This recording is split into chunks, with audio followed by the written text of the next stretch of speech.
We were severely impacted by the flood levels, and residents have all kinds of questions, and I found that we did a really good job of getting them the information that they needed. When I was 15, I genuinely believed that the world was my oyster and that anything was possible. I did not think that I'd run for office, let alone get elected, let alone, mount a campaign to become the next mayor of the city of Wheeling.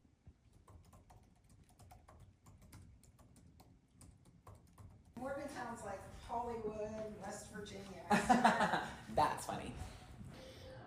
I did not run for city council to make history. I ran to make a difference in my community.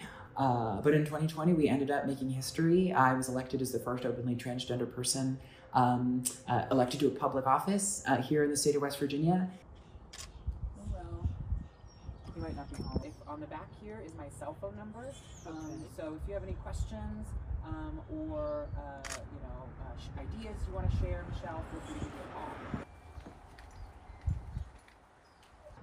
And I did my best to represent our city well and to hopefully pivot the conversations from something that might be superficial, like my gender identity, into the issues that our city is facing. Again, those issues include homelessness, housing, public transit, infrastructure. We want to make sure that they're protected and that their city government stands by them. And small business is also one of the things that we're focused on. And we own the popcorn shop, our family does. That's right. So yeah, that's important. Yes.